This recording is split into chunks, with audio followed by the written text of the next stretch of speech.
Mami, paano na yan? Wala na si Daddy! Hindi ko alam, Megan. Nang dahil kay Junjun, nagkaletsi-letsi ang buhay natin. Junjun! Sinasabi ko na nga ba, ikaw ang may pakana nito. Pero Mami, wala ka namang sinabi! Manahimik ka! Paano ka nakalaya, Junjun? Di ba nasa kulungan ka?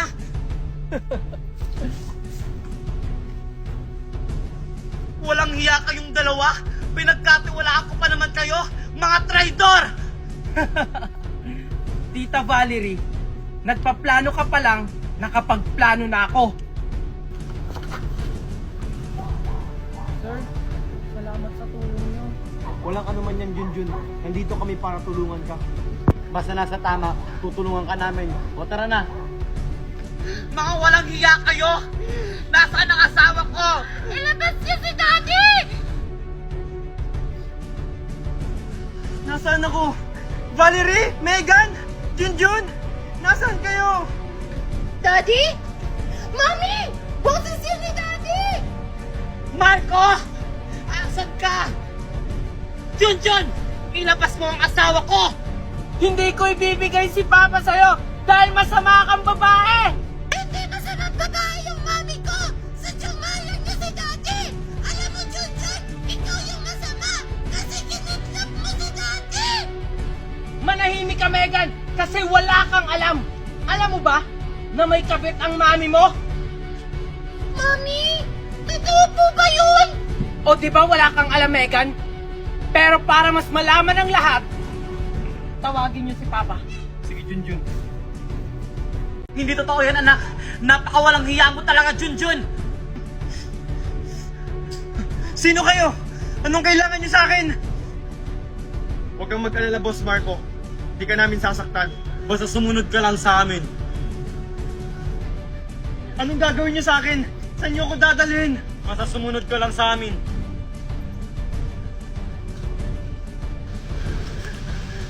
Junjun? Valerie, Megan? Ano nangyayari dito? Asawa! Daddy! Ang sagradong anak mo lang naman ang kumidnap sa'yo. Totoo ba yun, Junjun? Na ikaw yung may kakagawan neto? Oo, Papa! Ako ang nagpakidnap sa'yo dahil gusto ko lang ilayo kayo sa babaeng yan! Alam niyo ba, Papa, habang nagsasama kayo ni Tita Valerie, may iba siyang lalaki! At isa pa, siya din ang may dahilan kung bakit kayo na ospital! Nilason ka niya, Papa! Hindi totoo yan, Marco. Dahil sinungaling siya. Dahil alam mo naman na magaling siya gumawa ng kwento. Dahil isa siyang pulube. Bitawan niyo ako! Hindi ko na alam kung sino yung paniniwalaan ko sa inyo! Ako, Papa! Ako! Ako paniwalaan mo. Dahil ako ang asawa mo. Ako, Papa, dahil may ebidensya ako! Sir Marco, ako yung magpapatunay na nilason kayo ni Valerie kasi andun ako nung oras na yon.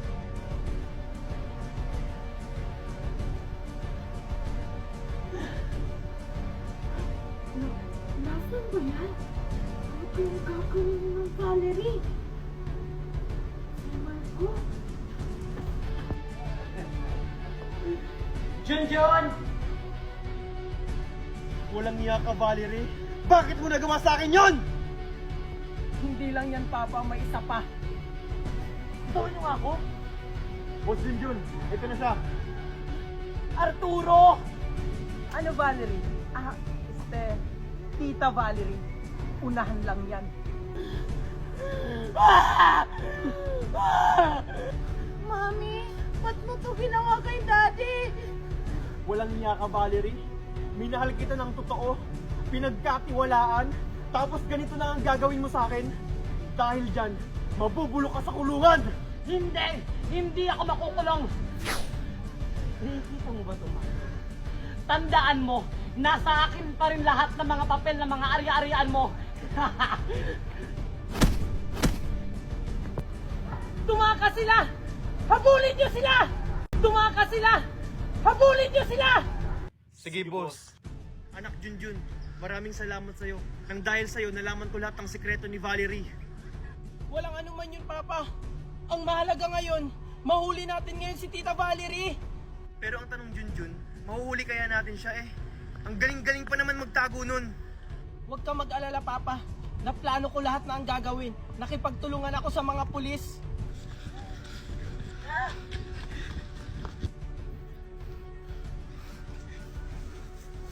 Asa na kaya si Arturo? Sana hindi siya mahuli. Valerie! Asa na kaya sila? Maghiwalay tayo. Doon ka, dito ako. Sige. Valerie, Arturo! Lumabas na kayo! Wen, dito po yung pulis. Ano kayong gagawin ko? Hindi na kayo makakatakas! Kasi wala na kayong mapupuntahan! Magpakita na kayo! Wala sila dito. Hello, partner. Wala sila dito. Baka nandiyan sila sa paligid mo. Okay, sige, copy. Papatay kita! Hindi mo yun magagawa! Walang iya ka! Kala mo matatamaan mo ako. Saan mo na?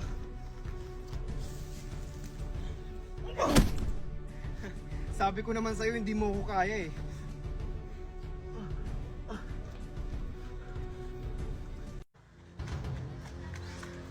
Kailangan ko umuwi para hindi ako maabutan ni Marco at Junjun.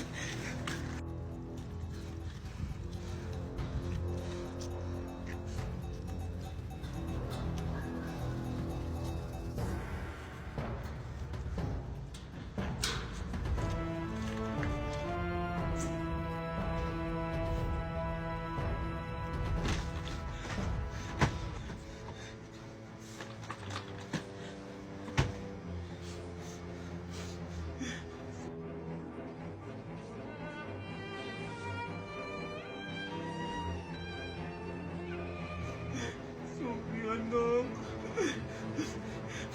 Babalikan kita kapag okay ng lahat.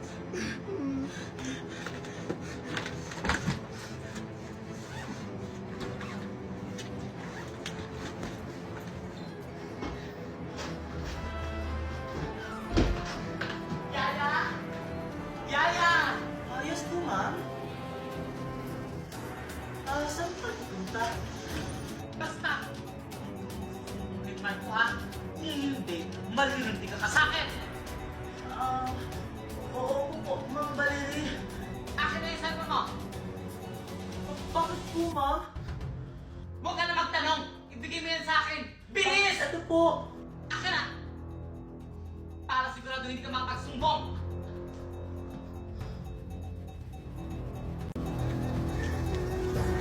Anak, Megan, huwag ka nang umiyak. Nandito na si Daddy. Uuwi na tayo. Nasaan na po si Mami? Di na po ba siya babalik? Babalik ang mami mo, Megan, kapag okay na ang lahat. Tahan na, anak. Umuwi na tayo. Papa! Nahuli na po yung kabit ni Tita Valerie. Mabuti naman kung ganon. Pero si Tita, hindi pa. Saan kaya siya nagpunta? Makukulong po ba si Mami? Oo, anak. Kailangan niyang pagbayaran lahat ng mga kasalanan niya. Huwag ka mag-alala, Megan. Magiging okay din ang lahat. Bitawan mo nga ako! Dati, nanonood ko na si Mami! Tama na yan, Megan. Junjun, Megan, tara, umuwi na tayo.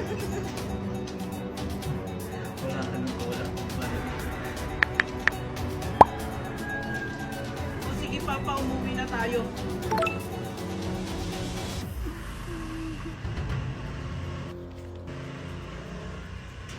O anak, ano yan? Papa, nag-text si Yaya. Nasa bahay si Tita Valerie. Ano? Kailangan natin agad umuwi para maabutan natin siya. Umuwi na tayo, Daddy! O sige, sige, Papa. Wait lang. Tatawagan ko lang ang mga pulis. Hello? Nasa bahay po si Tita Valerie. O sige, sige. Maraming salamat po. Okay, sige, tara na. Nagdakag sa akin kapag nakalabas ako dito! Megan, Junjun, ito na yung bagong bahay natin. Wow! Ang ganda, Papa! Ang laki-laki! Simula ngayon, Junjun, Daddy na ang tawag mo sa akin, okay? Okay, Daddy. Thank you, Daddy! Ang ganda-ganda ng bahay natin! Ah, Junjun? Ah, ano yan, Megan? Sir Marco! Oh, mga anak, maiwan ko muna kayo dito ah. Tinatawag na ako ng abogado natin. Ah, sige po, Daddy! Ah, Junjun, patawarin mo ko sa lahat ng nagawa ko sa'yo. Patawarin mo rin ako, Megan. Nang dahil sa akin, naging magulo ang lahat. Ah, hindi Junjun. Ginawa mo lang ang tama. Akala ko kasi, magbabago pa si tita. Sana nga magbago na si Mami. Kasi miss na miss ko na siya. Lahat nagbabago, Megan. Kaya sana si tita magbago na para makasama na natin siya. Oh, mukha yatang malalim yung pinag-uusapan nyo magkapatid ah. Alam nyo, masaya ako kasi masaya kayo sa isa't isa. Pero alam nyo mga anak, mas lalo kayong sasaya kasi lahat ng pamana ko ay nakapangalan sa inyong dalawa. Talaga, Daddy? Yay! Oo mga anak, kaya sana pagyamanin nyo ito. Thank you, Daddy! Ah, Daddy, oo nga pala, may napili na po akong charity. Charity? Oo po, yung kalahati po ng pera na galing sa inyo, ibibigay ko po sa charity sa mga batang naulila na po. Wow, ang bait mo talaga, Junjun. Ah, Daddy, pwede ba nating dalawin si Mami? Oo naman. Dito na lang ako maglalaro ng balon ko. Yay! Ano, yung balon ko napunta sa kabilang bakod. Anong gagawin ko? Ayun, may daanan dun. May balon. Kanino kayang balon yan? Tulong! Nasaan kaya yung balon ko? Sino kaya sumisigaw na humingi ng tulong? Tulong! May Si Megan yun ah! Dito pala nila tinago si Megan! Kailangan tumalaman ni Junjun at ni Tito Marco! Hoy! Ano sinisigaw mo dito? Ang ingay mo para ang aso! Tandaan mo kahit sumigaw ka pa dyan! Walang makakarinig sa'yo dito! Wala akong pakialam sa'yo!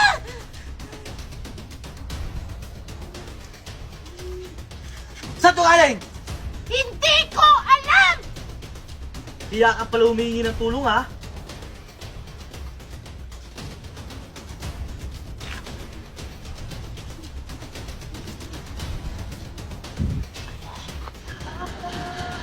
Tito Marco, Junjun! Tao po! Subukan lang nilang saktan yung anak ko. Junjun, Sir Marco, tao po! Junjun, may tao sa labas. Pagbuksan mo. Kuya si Megan. Ah, sige po, Daddy. Ano si Popo yun ah? Sir Marco! Yun, Tito Marco! Sino yan? Popoy? Junjun! Oh, Popoy! Bakit iniingal ka at mukhang kinakabahan? Kasi nakita ko kung saan tinago si Megan. Talaga, Kokoy? Oo, kaya kailangan na tumawag ng pulis. O sige. Daddy!